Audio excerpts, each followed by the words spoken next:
अब फिक्र की पॉलिटिकल फाइल खोलते हैं और सबसे पहले बात करते हैं नेताओं के भाषाई आचरण पर। पिछले 48 घंटे में राजनीतिक दलों और इनके प्रतिनिधियों ने ऐसे काम किए हैं, ऐसे स्तरहीन बयान दिए हैं, जिसके बाद सिर्फ यही कहा जा सकता है, थोड़ी मर्यादा तो होनी चाहिए। फिक्र की ये फाइल नेताओं के इसी भाषाई आचरण पर है, जिसमें मां और बहन दोनों का राजनीतिक इस्तेमाल किया गया है। उन पर स्तरहीन और भद्दी बातें कही गई हैं। सबसे पहले वायरल बयान और वीडियो की बात करते हैं। पिछले 48 घंटे से एक वीडियो और एक बयान काफी वायरल हो रहा है। एआई से बना ये वीडियो प्रधानमंत्री नरेंद्र मोदी और उनकी मां का है, जिसका बिहार कांग्रेस ने संवेदनहीन तरीके से राजनीतिक इस्तेमाल किया है। इसकी काफी आलोचना हो रही है, जबकि स्तरहीन बयान यूपी सरकार में मंत्री दिनेश प्रताप सिंह की तरफ से आया है, वो भी प्रियंका गांधी के ऊपर, जिसमें उन्होंने उन्हें राहुल गांधी की बहन कहा है और आपत्तिजनक बातें भी कही हैं। पहले उस एआई वीडियो की बात करते हैं, जिसमें पीएम मोदी और उनकी मां को दिखाया गया है। बिहार कांग्रेस ने परसों सोशल मीडिया पर एक एआई जनरेटेड वीडियो पोस्ट किया। 36 सेकंड के इस एआई जनरेटेड वीडियो में पीएम मोदी और उनकी दिवंगत मां हीराबेन से मिलती जुलती महिला को दिखाया गया है। वीडियो के कैप्शन में लिखा है, साहब के सपनों में आई मां। देखिए रोचक संवाद।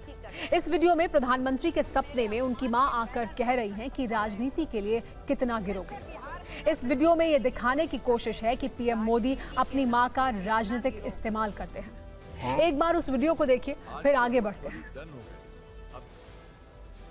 बीजेपी इस वीडियो से काफी गुस्से में है। वो ये आरोप लगा रही है कि कांग्रेस ने राजनीतिक बहस का स्तर गिराकर सारी हदें पार कर दी है। हालांकि मां वाली इस बहस में केंद्रीय मंत्री गिरिराज सिंह ने एक और सोशल मीडिया पोस्ट किया और पंडित नेहरू की एंट्री भी करा दी। उन्होंने लॉर्ड माउंटबेटन की पत्नी एडविना माउंटबेटन के साथ पंडित नेहरू की एक तस्वीर पोस्ट की और ये लिखा कि एडविना के मोहपाश में जकड़े नेहरू ने भारत की धरती, अस्मिता और भविष्य को बार बार दांव पर लगाया। इसके अलावा बीजेपी ने भी अपने ऑफिशियल एक्स अकाउंट पर राहुल गांधी का एक मॉफ्ड वीडियो जारी किया। इस वीडियो में उन्हें साइकिल पर बैठा हुआ दिखाया गया है। वीडियो का कैप्शन है, खड़गे जी तो बोल ही चुके हैं, और वीडियो के ऊपर लिखा गया, सोचता हूं अगर इंडियन मोदी जी को वोट देंगे तो मुझे कौन वोट देगा। अब समझ आ रहा है कौन देगा। घुसपैठियों को वोटर लिस्ट में ऐड करवा देता हूं। यानी बिहार में कांग्रेस के मंच से पीएम मोदी और उनकी मां के लिए कहे गए अपशब्द धीरे धीरे एआई वीडियो, जवाहरलाल नेहरू और राहुल गांधी तक पहुंच चुके हैं। ये तब है जब अभी बिहार का चुनाव शुरू भी नहीं हुआ है। हालांकि कांग्रेस को पीएम मोदी और उनकी मां के एआई जनरेटेड वीडियो में कुछ भी गलत नहीं दिखाई दे रहा है। ये पूरी तरह से जंगल राज के पाठशाला में ज्ञान प्राप्त किए हुए लोग हैं। ये जंगली लोग हैं। Where is the disrespect shown to his late mother? Show me one word. It's the duty of parents and their right to educate their children. She's only educating her child. Now, if the child thinks it's disrespectful towards him, I mean, it's his headache, not mine, not yours. इन पर तो फ्रॉडिज्म का case होनी चाहिए, जांच होनी चाहिए, और ऐसे लोगों को सामाजिक रूप से नहीं, कानूनी रूप से ऐसा सजा मिलनी चाहिए। मां का राजनीतिकरण करना मैं समझता हूं कहीं से उचित नहीं है, और इसलिए हमने कहा कि अभी नवरात्र का महीना है, एक अच्छा संदेश जाए, और कांग्रेस ने अच्छा संदेश देने का एक प्रयास किया। किसी की मां को, जिनका कोई राजनीति से लेना देना नहीं है, उनको अपमानित करने का काम कर रहे हैं। ये इस बात को दर्शाता है कि उनकी मानसिकता, कुंठित मानसिकता से वो ग्रस्त। जब प्रधानमंत्री नोटबंदी में अपनी मां को, बुजुर्ग मां को खड़ा कर सकते हैं पॉलिटिकली, जो खुद ही कर रहा है, तो होगा नहीं भाई। मां की गाली, आप सोनिया जी को गाली भद्दी से भद्दी दी, मेरे को भाजपा के विधायकों ने गालियां दी विधानसभा में, तो मेरी मां नहीं है, प्रधानमंत्री जी की मां है। और बिहार बंद किया गया, कितनी माओं को रुलाया गया, और औरों की मां नहीं होती।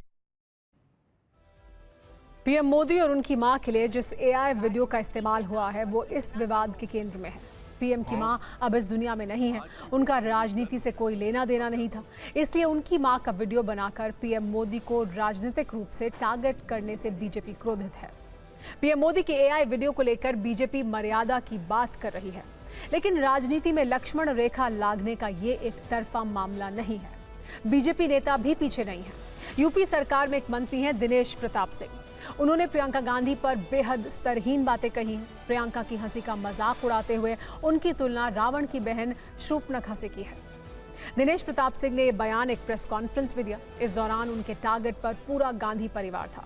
राहुल गांधी और प्रियंका का नाम लेते हुए उनकी दादी यानी इंदिरा गांधी और पिता राजीव गांधी को भी घसीटा।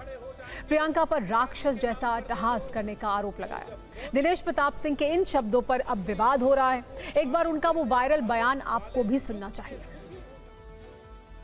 कभी 55 साल की सेवाओं के बदले राहुल गांधी प्रियंका गांधी ने वोट नहीं मांगा। जब भी वोट मांगने की जरूरत पड़ती है, दादी के नाम पर दे दो, पिताजी की लाश लेके खड़े हो जाएंगे, पिताजी के नाम पर दे दो। और जब मोदी अपनी मां को गाली देने वाले दुख से दुखी होता है, तो प्रियंका गांधी बिहार में जाकर के हा हा हा हा हा हा हंसती है, जैसे शूर्पणखा हंसती थी कभी, राक्षस जैसा हंसती हैं। आप हमको बताइए सम्मानित साथियों, एक बेटा अपने मां के अपमान से लज्जित होकर के रो रहा है और प्रियंका गांधी हाँ हाँ हंस के कहती हैं प्रधानमंत्री रोने आया था। बिहार में कांग्रेस के मंच से पीएम मोदी और उनकी मां के लिए अपशब्द कहे गए थे। इसका जिक्र करते हुए प्रधानमंत्री भावुक हो गए थे। इसी पर प्रियंका गांधी ने कटाक्ष किया था, जिसका उदाहरण देते हुए दिनेश प्रताप सिंह भाषा की सीमा पार कर गए। आज जब शूर्पणखा वाला विवाद सामने आया तो आपको प्रियंका का वो बयान भी आइए सुनवा देते हैं जो इस राजनीतिक कंट्रोवर्सी का सेंटर पॉइंट है। और मोदी जी का तो आप पूछिए ही मत। मोदी जी का क्या कहना, देश के पहले ऐसे प्रधानमंत्री हैं जो परमानेंट अपनी ही पीड़ा में परेशान रहते हैं। कर्नाटका गए, बड़ी लंबी लिस्ट ले गए कि भाई मुझे इतनी गालियां दी हैं, यहाँ भी कहने लगे मुझे इतनी गालियां दी हैं, रोते ही रहते हैं। लगता है आपने वो सलमान खान की पिक्चर देखी है तेरे नाम, उसमें सलमान खान शुरू से अंत तक रोते ही रहते हैं। मैं तो कहती हूँ मोदी जी के लिए भी पिक्चर बना देते हैं, उसका नाम रखेंगे मेरे नाम। दिनेश प्रताप सिंह के बयान पर सियासी तापमान बढ़ने लगा है। अखिलेश यादव ने बीजेपी को खोखला बताया तो वहीं कांग्रेस ने दिनेश सिंह को चाटुकार कह दिया।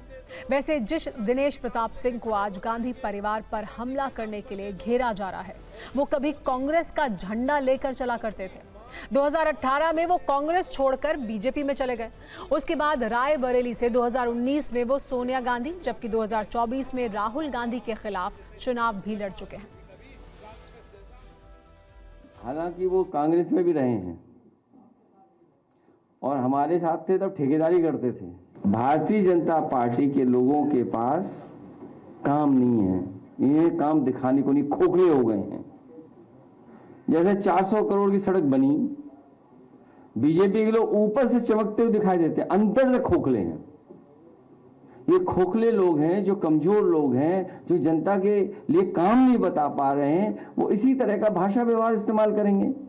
और केवल एक लीडर के लिए नहीं, हर एक के साथ ऐसे व्यवहार करते हैं लोग। शर्म नहीं आती उनको? आखिर कितनी चाटुकारिता करेंगे भारतीय जनता पार्टी की? उस गांधी परिवार जिन्होंने इस देश के लिए शहादतें दी, दिनेश सिंह जी को आगे बढ़ाया, आज उसी का फायदा वो बीजेपी में फसल काट रहे हैं। चाटुकारिता बंद करिए।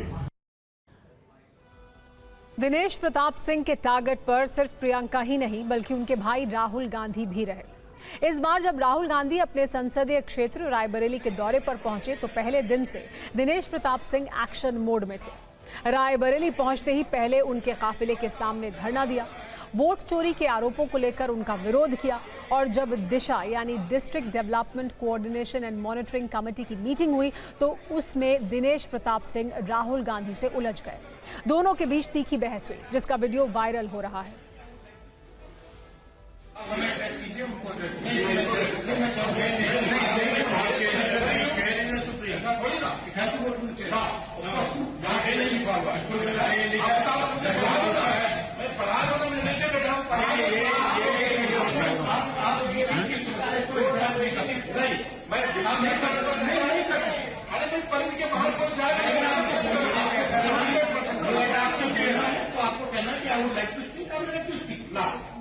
अगर गलत प्रोसीडिंग होगी तो मैं आपके टेरेस में नहीं मान लूंगा।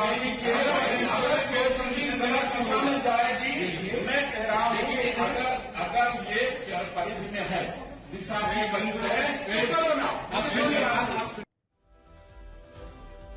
जिस दिशा मीटिंग की अध्यक्षता की बात राहुल गांधी कर रहे थे, प्रक्रिया समझा रहे थे, उसके बारे में आपको थोड़ी जानकारी आइए दे देते हैं। ग्रामीण विकास मंत्रालय ने जिला स्तर पर सांसद की अध्यक्षता में दिशा का गठन किया है। इसकी बैठक हर 3 महीने पर सांसद की अध्यक्षता में होती है। इसमें जिले के सभी निर्वाचित प्रतिनिधि और अधिकारी भाग लेते हैं। ये कमेटी जमीनी स्तर पर केंद्र की योजनाओं और कामकाज की निगरानी करती है। खैर, गांधी परिवार बनाम दिनेश प्रताप सिंह वाले इस राजनीतिक एपिसोड में एक तस्वीर और वायरल हो रही है। ये तस्वीर उसी रायबरेली से आई जहां राहुल गांधी और दिनेश सिंह के बीच तकरार हुई थी। तस्वीर में नेता प्रतिपक्ष राहुल गांधी से एक युवा नेता हाथ मिलाते हुए दिख रहे हैं। ये कोई और नहीं बल्कि दिनेश सिंह के बेटे हैं, जिनकी राहुल से मीटिंग में तीखी बहस हुई थी। पास में ही दिनेश प्रताप सिंह भी नजर आ रहे हैं। हैंडशेक के वक्त मुस्कुराते हुए दिख रहे हैं।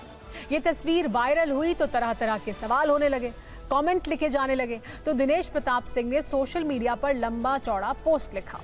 उन्होंने सफाई दी कि दिशा की बैठक के बाद राहुल गांधी ने सभी ब्लॉक प्रमुखों के साथ हाथ मिलाया, जिसमें सिर्फ मेरे बेटे के साथ हाथ मिलाने वाली फोटो वायरल की गई। संभव है मेरे बेटे को राहुल गांधी पहचानते ना हो। मेरे कुछ आलोचकों ने ऐसा इसलिए किया ताकि जनता, पार्टी नेतृत्व और सरकार नाराज हो जाए। वैसे राहुल गांधी जी ने हमसे हाथ नहीं मिलाया, जबकि उनके आने पर मैं खड़ा हुआ, उनका अभिवादन भी किया।